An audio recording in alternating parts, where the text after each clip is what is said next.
Hello, welcome to the lecture on dimensional analysis, which is module 6 in our course. This is covered in chapter 7 of the textbook and specifically these sections in the book. And we begin our discussion by asking ourselves the question, why do we need dimensional analysis? Why do we need dimensional analysis? Now, the discussion we present here is not just specific to fluid mechanics. This is true for almost any engineering problem that you would encounter.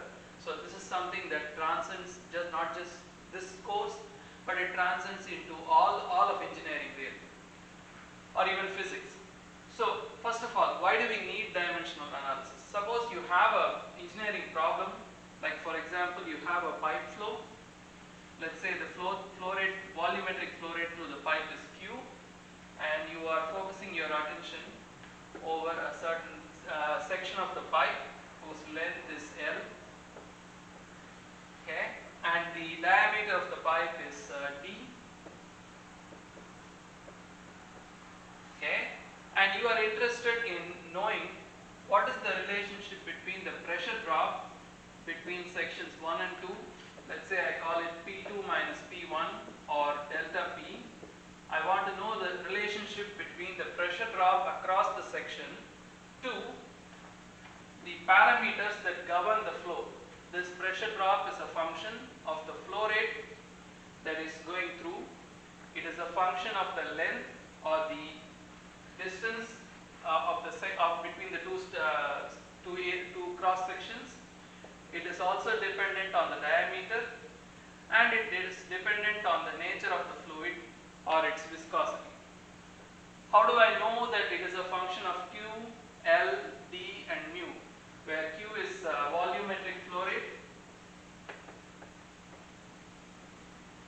L is length of the pipe, D is pipe diameter, and delta P is the pressure drop,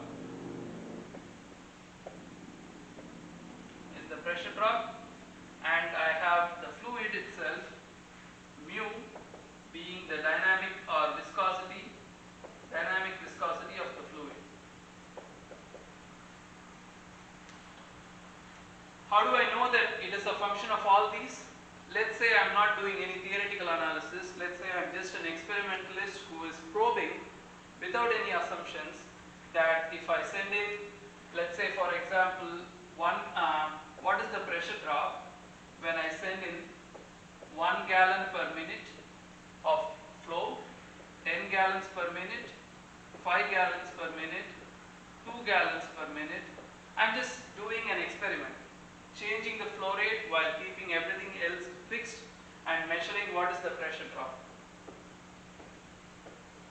in some unit, let's say Pascal or PSI. So I did this experiment with, let's say, water and through a pipe whose diameter is half a foot, and the length of the section is, let's say, 2 feet.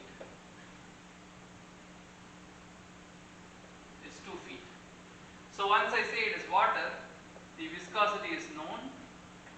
I know the diameter, I know the length, and I vary the flow rate to get the pressure drop. And I know that there is a certain variation between the flow rate and pressure drop, which I will draw like this. Delta P increases as flow rate increases. I know this from experiment. And suppose I pick one of these flow rates. I keep the same fluid, water. I keep the same length, 2 feet, but I vary the diameter from half inch. So let's say half a foot. Let's say I go to quarter, I go to 1/8, I go to 1/2, which is already what I have, or I go to 1 foot. I do several experiments and I got a variation. So in this case I had length, diameter and viscosity fixed. And in this case I am still measuring delta P with a suitable measurement system or a pressure transducer. I am varying the diameter and I am just monitoring what would be the variation of delta P with diameter when the length, the flow rate and the viscosity are fixed. Okay, this is one more possibility that I could do. Another possibility is I can have my delta P measured. I can vary the length. I can make this, instead of 2 feet, I can make it 1 foot, or 3 feet, or 5 feet, or half a foot, and I can vary the length while keeping the diameter, the flow rate and the viscosity fixed.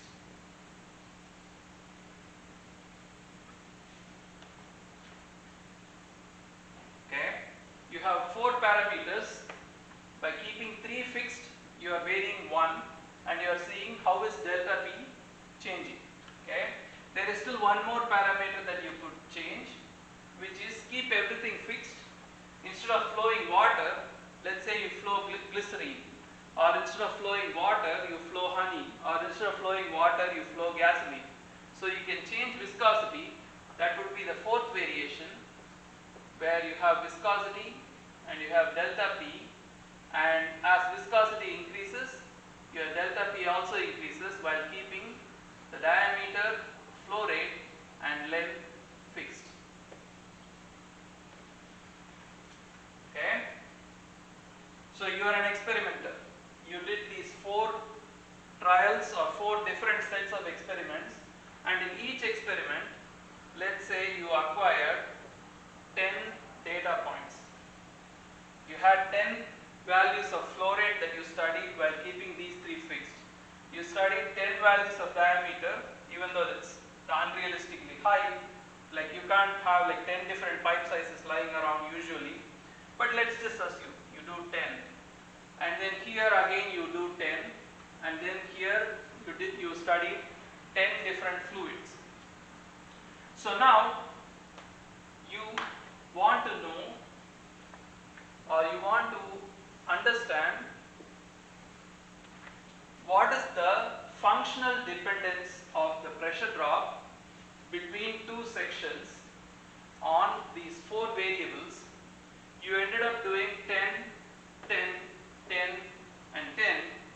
So you ended up doing like 40 trials, okay, 40 different trials, but the number of combinations you have, that is, you have 10 values of flow rate here, 10 values of diameter here, 10 values of length here, and then 10 values of viscosity here.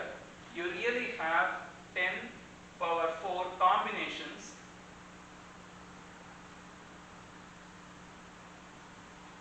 or 10,000 combinations of length, flow rate, diameter and viscosity. That is, if you want to uniquely look at the combinations, you can go through 10 power 4 combinations, or if you want to exhaust all of them, you need to do 10,000 trials of this experimentation. That's because you have 4 different independent variables. Whatever is on the right side here, we call them the independent variables. Why are they called independent variables? Because you can independently vary them. You can pick flow rate without worrying about what the other 3 will be. There will be something. You can pick the diameter, viscosity or length or diameter without worrying about the other 3. So whatever is on the right side, whatever can be independently varied in an experiment or a simulation is called an independent variable, and whatever is coming out as a result of it, that is, if you want to choose these 4, you cannot also choose pressure drop. Pressure drop is what it is. It comes out from the flow or from the system. So this is called the dependent variable. So you have the dependent variable being some function of the independent variables, where this f here, this f of something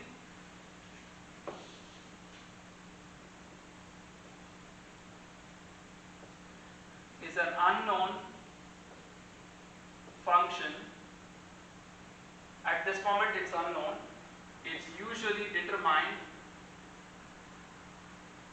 from experiments, experimental data, or simulations, or analytic solutions,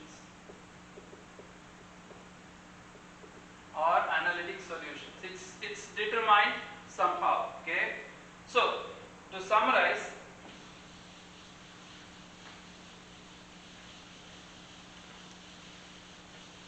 we are still trying to answer the question, why do we need dimensional analysis?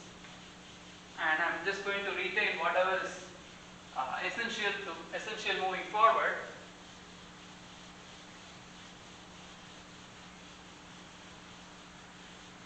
So I have delta P equals a function of Q, L, D and mu, where these are our independent variables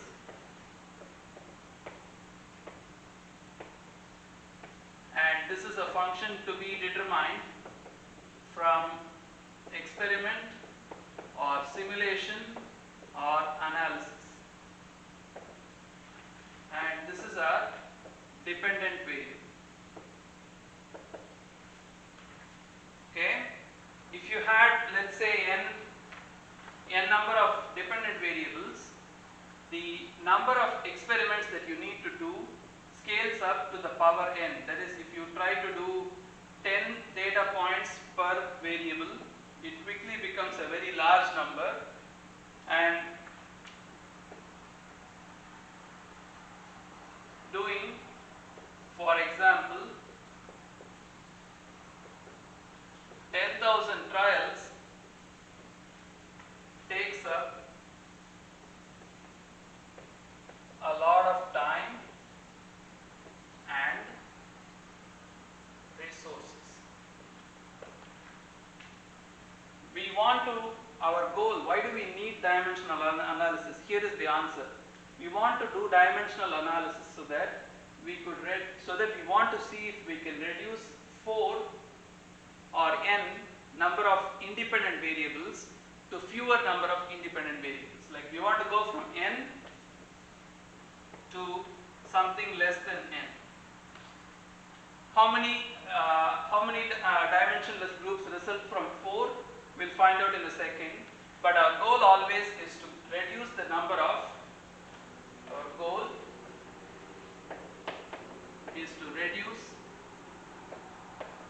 the number of independent variables by deriving fewer dimensionless groups. By deriving fewer dimensionless groups. How many fewer? If you had n can become n minus 3, and what is the significance of this 3? Why 3? Because for each basic dimension, mass, length and time, you get one dimensionless group each. So if you had 3 basic dimensions, it becomes n minus 3.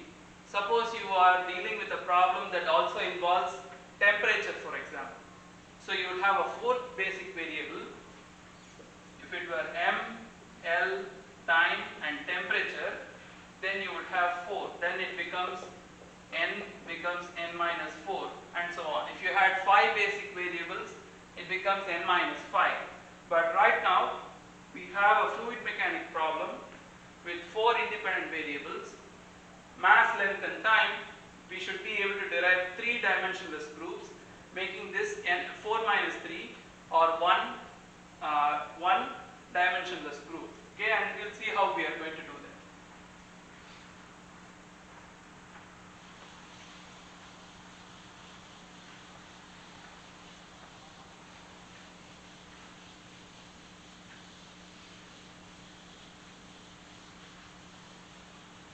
So step 1, that is, I am just going to teach this concept just through as an example. Step 1, okay, list the dimensions of each variable, both dependent and independent. List the dimensions of all of them. Let's start with Q. I'll come back to pressure.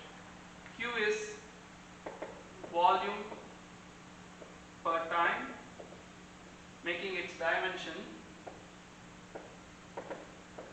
L cube T power minus 1. If you were to pick units in SI, you would pick meter cube per second, or in English units it would be cubic feet per second or cubic feet per minute or gallons per minute. And then L, length.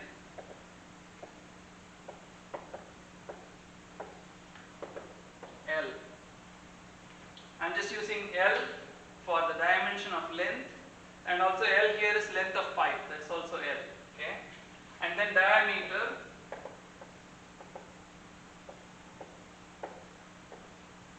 T. Pipe diameter is also a linear dimension. It also has dimensions of L. Okay, this is the dimension L. And then viscosity. Viscosity. How do we define viscosity? Viscosity is shear stress divided by area. Shear stress divided by velocity gradient. Okay, shear stress would be shear force divided by area, and then you have velocity gradient, which is still du over dy. So I'm going to write F over A over du dy. That is the formula for viscosity, or definition for viscosity. So if I want the dimensions for viscosity, that would be the dimensions for force divided by the dimensions for area divided by the dimensions for du over dy. What are the dimensions of force? Force is mass times acceleration. So this is m L T power minus 2 divided by area, which is L squared, and then du over dy is per second. Meter per second divided by meters is per second. Okay. So if I clean this up, the dimensions of viscosity come out to be mass per length per time. Mass per length per time. Okay. And then I have viscosity, or pressure drop, which is same as force per area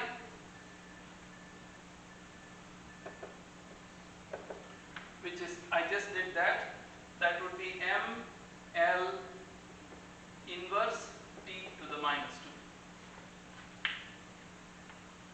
2. Okay.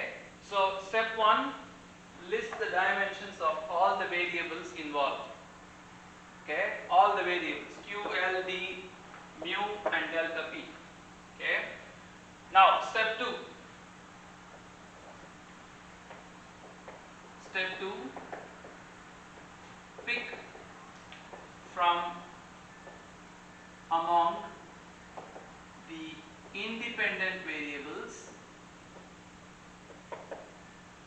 From among the independent variables, don't include the dependent here. Pick from among the independent variables 3 quantities or 3 parameters. 3 parameters that between them cover the 3 basic dimensions of mass, length and time. Pick from among the independent variables. In this problem they are Q, length, diameter and viscosity. Pick from among the independent variables three parameters that between them cover, I should write, all the three basic dimensions.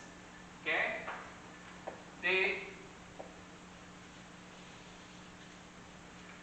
each variable chosen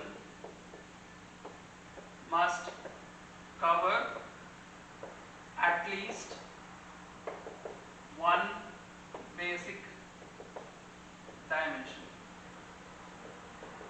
What do I mean by that? Let's say, for example, my first choice is diameter. Okay, diameter is one of my choices. Okay, in that case, or I'll choose length. Okay, it's more common. Let's choose length. If I choose length as my dimension, so I have M, L and T. By choosing the length of the pipe, this is taken care of. I have to choose two more. I have to make sure that M and T appear in them, and L has already appeared, so I don't have to worry about L again. If I look at another choice, look at Q here. That is, if I have chosen L, choosing T again will not make sense because length is already covered here. I don't have to cover it again here. So this is not a possible choice. If this is the first choice. Look at Q. Q is LQ T power minus 1. Length is already covered, but in addition to that, it's covering time.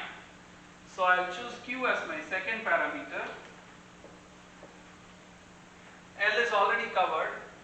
It's covered again, but that's okay. And now time is also covered by choosing Q. And then my remaining choice, there is only one more, which is viscosity. Length and time are already covered, but in addition to that, it covers mass. So I'll choose mu as my third choice. I mean, there is only one of them left behind, so I have to choose. So that covers mass. So if I choose L, Q and mu as my repeating variables, these are now called repeating variables. The name doesn't matter, I really don't care about the name as long as you understand what is going on here. So we have chosen L, Q and mu. Okay.